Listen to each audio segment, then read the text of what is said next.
You're looking for experience. Do they need a set kind of qualification? What kind of character are you looking for? What kind of personality would fit best within the team that you've already got?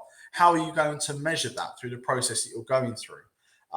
Do they need to have a particular type of skill set? If they do have that skill set, do you want it to come from a particular type of background?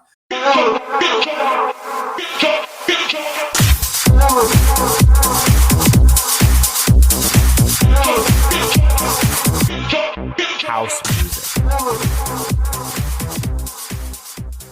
And one of the things that I think people don't do very often, and I'm going to caveat this in a minute, I know people are going to read this, but I want to think about when you look at marketing, you build a client avatar, an avatar of the client or desirable clients, the market, the people you're looking to target, to hit, to be able to build your business that you want to communicate with, right?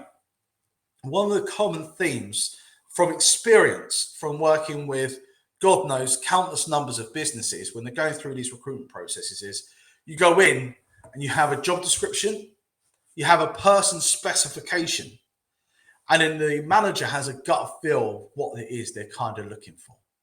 Okay. And one of the fail processes of that is that it's based on an instinct.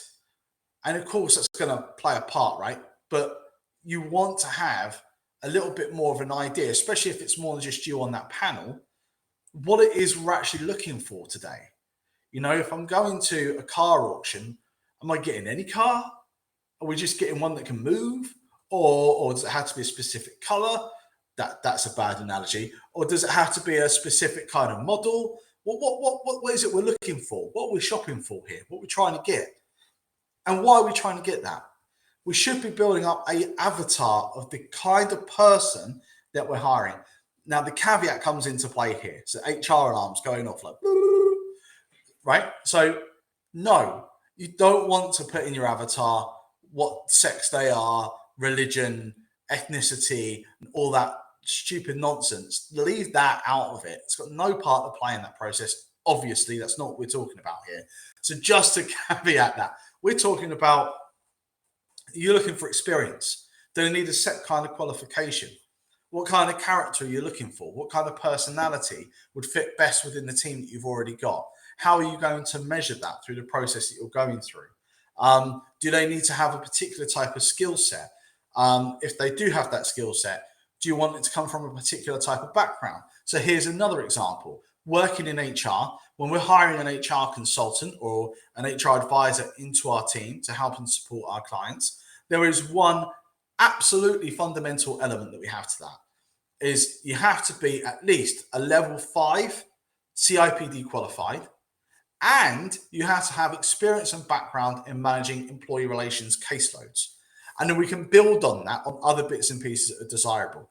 Now that's quite important because that's the caliber of individual that we would need within that team to do some of the doing, the functionality. But then we also need to look at the person themselves and measure them and see if they are the right person to do the job as well. We'll come on to that in a minute. But you need to build that avatar.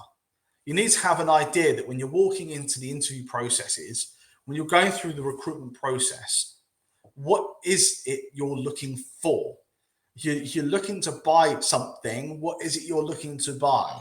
Have some idea of it. Having more than just a job description and a person specification will certainly be helpful. And it will certainly be helpful for those other people that are on your team that are there to help you to hire these particular people. Okay. Remembering, again, anyone's been through these processes, you do get the serial people that fill in anything and apply for everything. No matter what qualifications, skills, level, anything it is, they'll go for it. They'll go. You'll get people that are in that pile of people that are unemployed. Some of them might be right, some of them might be wrong.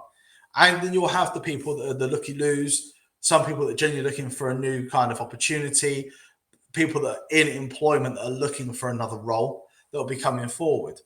And you want to make sure that from this whole list of people, and hopefully, we're talking about more than one or two people, but the people that do come forward, that you can measure them against some kind of yardstick and see whether it's someone that is suitable for the role.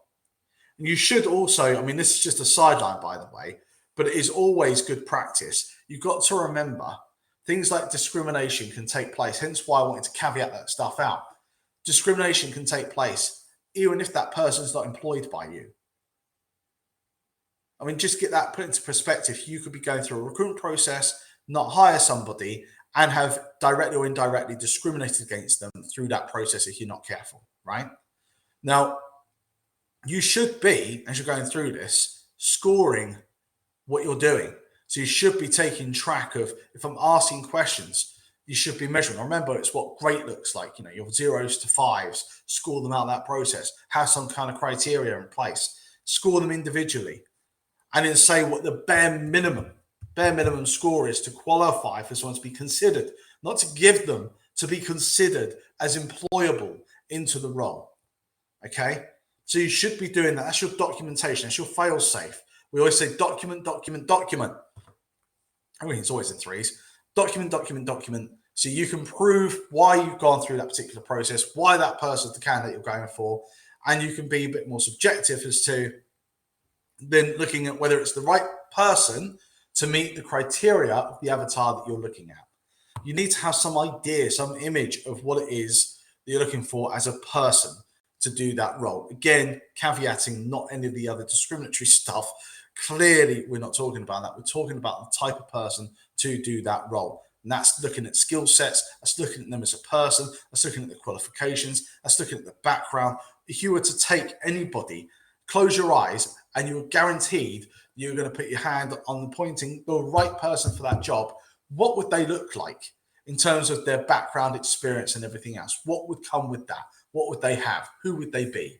So that's what we want to have. We want to have some kind of determination as to who it is that we're taking on. Having some forethought, having some planning and preparation behind that process will help us to make sure that as much as possible, remember, it's not foolproof. So as much as possible, we are selecting the right person for that role.